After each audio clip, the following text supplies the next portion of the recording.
Hola, ¿qué tal? Para este trabajo vamos a analizar un contrato de servicios profesionales independientes por honorarios.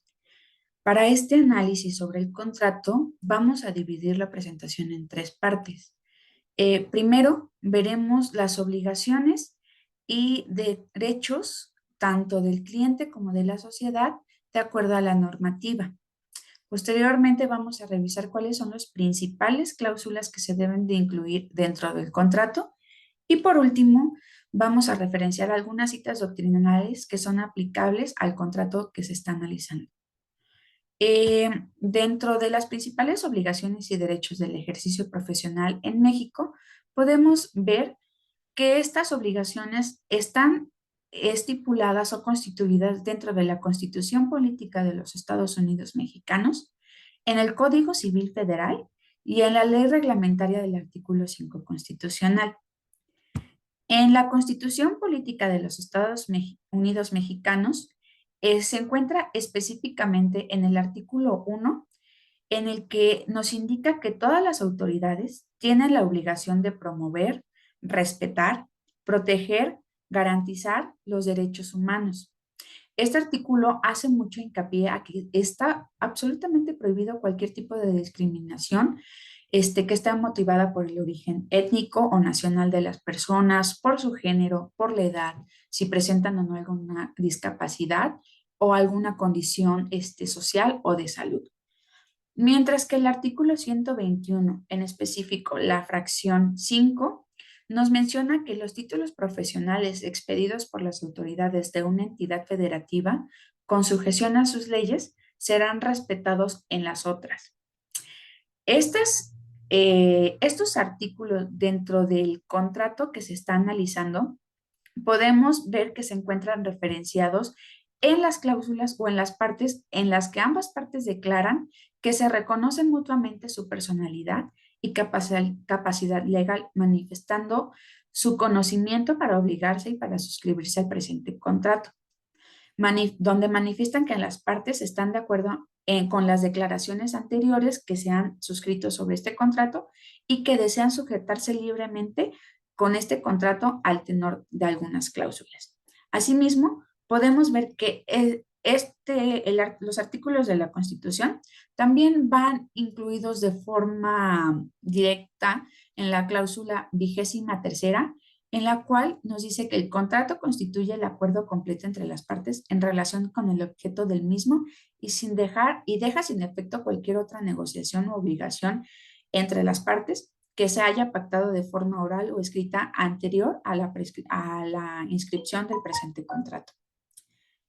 En cuanto al Código Civil Federal, en específico sobre el capítulo 2, que hace referencia a la prestación de servicios profesionales, vamos a analizar el artículo 2606, 2610, 2613, 2614 y 2615, que de forma resumida, lo que estos artículos nos indican es el 206, que la persona que presta y la persona que recibe los servicios profesionales pueden fijar de común acuerdo cuál va a ser la retribución debida por ellos.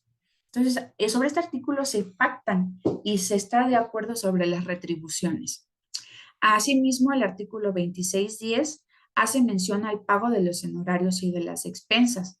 Este artículo dice que se harán en el lugar de la residencia del que ha prestado los servicios profesionales, inmediatamente después de que se preste cada servicio o al final de todos, cuando se separe el profesor o se haya concluido el negocio o trabajo que se le confió. Asimismo, el artículo 2613 hace mención a que los profesores tienen derecho de exigir sus honorarios, cualquiera, independientemente del éxito o no del negocio o el trabajo que se les haya encomendado, salvo convenio en contrario. El artículo 2614 nos hace mención de que siempre que un profesor no pueda continuar prestando sus servicios, este deberá avisar de forma oportuna a la persona que lo ocupe, quedando obligado a satisfacer o reparar los daños y perjuicios que se causen. Y por último, El artículo 2615 nos menciona que el que presta servicios profesionales solo es responsable hacia las personas a quienes sirve por negligencia, impericia o dolo, pero sin perjuicio de las penas que merezca en caso de delito. Estos artículos son bastante interesantes y dentro del análisis del contrato de prestación de servicios profesionales podemos identificar que estos artículos están inmersos en algunas de las cláusulas. Por ejemplo, podemos ver la cláusula cuarta de honorarios, en el cual se está fijando cuál es el costo o la cantidad que se están encomendando por los servicios que se están prestando. Esta cláusula pues, nos indica que la cantidad pactada es de 17,241. Bueno, asimismo nos indica el domicilio sobre el cual se va a estar haciendo el pago de los servicios o el pago de los honorarios. Eh, Asimismo, menciona que de acuerdo, el prestador de servicios está de acuerdo que la dependencia le retendrá los pagos que reciba por concepto de honorarios, la cantidad que resulta aplicable en los términos de lo previsto por la ley de impuestos sobre la renta. Entonces, aquí se está llegando a un común acuerdo entre la retención que se va a aplicar por ISR y la cantidad a pagar al profesor. Otra de las cláusulas es la quinta, donde conviene que en las remuneraciones que perciba por la realización de los servicios, materia de este contrato serán únicas. Así, la 14ª nos hace mención de que cuando exista impericia o negligencia para prestar los servicios que se obliga a realizar, se le rescinda el contrato sin responsabilidad para la dependencia, se va a rescindir del contrato del prestador de servicios. Entonces, estas cláusulas nos dejan entrever lo que señalan cada uno de los artículos mencionados correspondientes al Código Civil. La 7ª cláusula hace mención a que la dependencia en cualquier momento podrá dar por terminada de forma anticipada el contrato sin responsabilidad para esta y sin necesidad de que se medie resolución judicial alguna.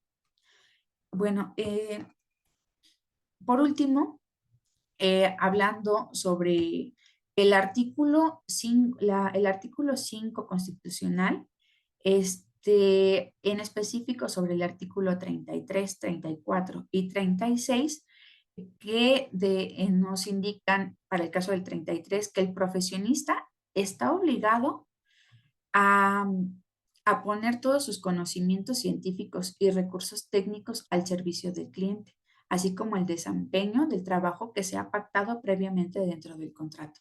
Dentro del contrato, pues se van a especificar cuáles van a ser las funciones que va a desempeñar el profesor y por las cuales se le está contratando. El artículo 34 dice que cuando hubiera inconformidad por parte del cliente respecto al servicio realizado, el asunto se resolverá mediante juicios de peritos, ya en el terreno judicial, en privado y si así lo convienen las partes. Y el artículo 36 nos menciona que todo profesionista o profesor estará obligado a guardar estrictamente el secreto de los asuntos que se le confíen por sus clientes. Entonces, aquí hablamos de la confidencialidad de la información que se les es proporcionada al profesor. Dentro del contrato de prestación de servicios que estuvimos analizando, podemos ver que estos artículos también se incluyen en el contrato. En la cláusula segunda, el prestador de servicios se obliga a aplicar su capacidad y sus conocimientos para cumplir satisfactoriamente con los servicios que le solicita la dependencia, así como responder de la calidad y los servicios y de cualquier otra responsabilidad en la que incurra. Entonces, aquí en el contrato, como ya se comentó, se especifica cuáles van a ser las actividades a desempeñar del profesor y las actividades por las cuales se le está contratando. La 15ª nos habla de la rescisión del contrato. En él nos indica que la dependencia podrá rescindir del contrato sin necesidad de declaración judicial cuando el profesor o el profesionista incumpla con alguna de los incisos mencionados aquí, como por prestar servicios de manera deficiente, de manera inoportuna cuando el profesor suspenda sin justificación la prestación de sus servicios o por negar la información a la dependencia sobre el trabajo que esté realizando, que se compruebe que la protesta a la que se refiere en la declaración 2 sea falsa y que cuando el prestador de servicios con dolo se llega a retrasar sobre las actividades encomendadas por la dependencia. Eh, por último, podemos ver también que en la cláusula 20 hablamos de la confidencialidad que se menciona en el artículo 36 de la ley reglamentaria del artículo 5. En esta cláusula, el contrato nos dice que el prestador de servicios se ve obligado a no divulgar por medio de publicaciones, informes, conferencia o en cualquier otra forma los datos y resultados obtenidos por el servicio objeto de este contrato. Entonces, como ya se mencionó en los artículos, podemos ver que estos sí se incluyen dentro del contrato a analizar. Hola, buenas tardes. Mi nombre es Eduardo Espinosa y voy a dar continuidad con las cláusulas que deben contener como mínimo un contrato de prestación de servicios profesionales. Bien, en cuanto a las características de este tipo de contrato, se encuentra que debe ser profesionalizado, ya que el trabajo requiere una preparación específica y profesionalizada, consensual, ya que ambas partes deben estar de acuerdo con las condiciones estipuladas en el contrato, bilateral, puesto que ambas partes tienen una serie de deberes y derechos, legal, puesto que debe cumplir con la legislación, y oneroso, ya que los servicios presentados deben ser retribuidos de manera pues en efectivo. Datos de la empresa y del usuario. Este es un punto que se debe identificar las partes que van a celebrar el contrato, se deben tener los datos correctos y completos de ambas partes. Para la parte de la empresa debe estipularse la razón social, el representante legal, el cual debe estar capacitado para ejercer el derecho, ya que en un caso contrario el contrato se considera nulo. Y en persona física, pues simplemente debe incluir los datos que son presentados en una identificación oficial.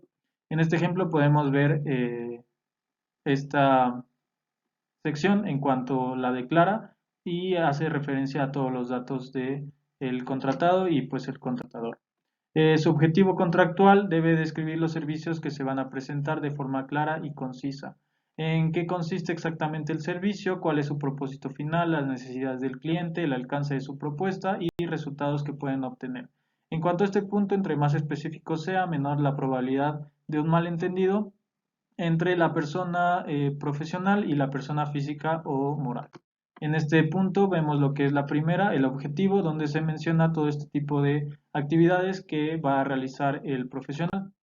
En cuanto a los honorarios, el contrato debe especificar el pago del servicio al profesional, así como indicar los plazos, modalidades, especificar el importe del servicio, si se abandonarán los plazos, en qué condiciones y las fechas acordadas. En este punto, en la cuarta, vemos lo que es honorarios, haciendo mención del monto al que se va a pagar, el tipo de pago que se va a hacer, ya sea en cheque nominativo o una transferencia electrónica. Bien, exclusividad hace referencia a un acuerdo de exclusividad que implica que el prestador no podrá ceder de forma parcial ni total a favor de cualquier otra persona física o moral los derechos y obligaciones derivados del presente contrato. Es decir, que no puede pues ceder sus obligaciones a ninguna otra persona que no haya firmado dicho contrato. En cuanto a la confidencialidad, toda la información y material que tenga acceso a ambas partes debe ser guardado de manera confidencial, ya que pues ambos tienen información de manera pues relevante para ambas partes y debe ser confidencial. En cuanto a la interrupción, indica que las obligaciones de trabajadores y jefes cesan durante un lapso determinado sin responsabilidad para ambas partes. Es decir, que en caso de que haya una pues renuncia, pues no va a haber ninguna complicación. En la 17ª se menciona que con 15 días naturales de anticipación, pues no va a haber ninguna repercusión en ambas partes. En cuanto a la terminación, se debe concretar una fecha de inicio y una fecha de fin. En el caso de que hubiera así, se define que se dan por terminadas las obligaciones y del cliente y del prestador del servicio. Es decir, aquí se menciona en la sexta la vigencia, que tiene un plazo del 1 al 30 de abril del 2017, que es el lapso que pues el profesional va a ejercer sus obligaciones. En la penalización indica las consecuencias en el caso de que se incumplan los tiempos o formas, así como los derechos que se tienen en caso de que sea el cliente quien no respete el trato o el acuerdo. Bien, en la 15ª se menciona lo que es la rescisión del contrato, que pues menciona todas las cláusulas que pudieran hacer una acreditación a una rescisión del contrato. Y soluciones de conflicto, bien se estipula en la 25ª que las partes estipulan que el presente contrato es producido por buena fe y que en caso de que haya un incumplimiento se resolverá de común acuerdo en su caso y estará a la disposición del Código Civil del Estado de Veracruz. Y bien, en cuanto a las limitaciones de prestación de servicios profesionales, es importante redactar hasta dónde es el alcance de la responsabilidad y trabajo a desarrollar. En la 16ª vemos lo que es las obligaciones del prestador de servicios y pues hace la limitación de estos puntos. Gracias. Hola, ¿qué tal? Como tercer y último punto, vamos a hablar de tres teorías. La primera es la teoría del riesgo, que es aplicada al campo de responsabilidad civil extracontractual. Sirve de criterio para determinar la responsabilidad de las personas involucradas en el daño ocurrido a otra, sin haber tenido tal persona que soportar el daño que se le ocasionó. La segunda teoría es la del utilitarismo. Trata de diferenciar entre el bien y el mal, enfocándose en los resultados de las acciones. La última es la teoría general del contrato, que se encuentra dentro del derecho privado a pesar de ser influenciado por el derecho público, ya que existen relaciones entre Estado y los particulares. Como tenemos los contratos de naturaleza administrativa, que realmente su origen es el del privado. A grandes rasgos, en la teoría del riesgo nos menciona que son responsables de los daños de tipo extracontractual todas aquellas personas que efectúan una conducta que tenían el riesgo de que se presentara en concreto el resultado dañoso acontecido. Es decir, que todos son responsables aquellos que asumen el riesgo de llevar a cabo una acción que pueda tener a consecuencia dañosa para las otras personas, aun cuando la persona que asume el riesgo efectúe la actividad o conducta con el mayor cuidado y perfección posible. Dentro de esta teoría existen cuatro características para identificar la responsabilidad del riesgo. La primera es que exista un riesgo de daño que se encuentre más allá del ordinario que implica toda actividad humana. La segunda, que la actividad riesgosa debe ser permitida por el derecho penal y las buenas costumbres. Tercera, la diligencia y cuidado no libera de responsabilidad. Así como se explicó en la definición, por el hecho de ser diligente no significa que no se esté asumiendo el riesgo. Por ello, toda persona es responsable. Cuarta, en la teoría del riesgo lo relevante es saber quiénes crearon el riesgo, no quién fue materialmente el que la causó, ya que se pretende establecer un criterio adecuado para los fines del derecho y de las necesidades sociales, por medio del cual determinar cuál o cuáles son los responsables de un daño ocasionado a una persona natural o jurídica que no tenía que soportar. Un ejemplo claro de este tipo de actividades y conductas riesgosas ocurre en materia de tránsito, ya que al conducir un automóvil, el chofer es, sabe que por más cuidadosa que sea, siempre existe la posibilidad de que atropelle a alguien, que choque, que dañe el patrimonio, etc. Es por ello que aun cuando esta persona se comporte con la mayor diligencia, a ella se le considera responsable de los eventos que puedan ocurrir. En palabras más puntuales, con la teoría del riesgo se identifican todos los que intervienen en la creación del riesgo y crearon las condiciones para que el daño se produjese. Con la segunda teoría, la del utilitarismo, el mismo determina que la opción más ética es la que produce el mayor beneficio para el mayor número de personas. También es una perspectiva de las cuestiones éticas mucho más común en el mundo empresarial, ya que toma en cuenta los costos y beneficios. También tiene dificultades con valores como la justicia y los derechos individuales, porque una de las primeras notas que se puede considerar respecto a la propuesta realizada por la métrica distributiva del utilitarismo se le encuentra en su pretensión de promover el bienestar de la comunidad toda a partir del deseo propio de sus miembros. Ello permite pensar sobre la concepción del bien en relación a las nociones sobre la justicia y la preferencia.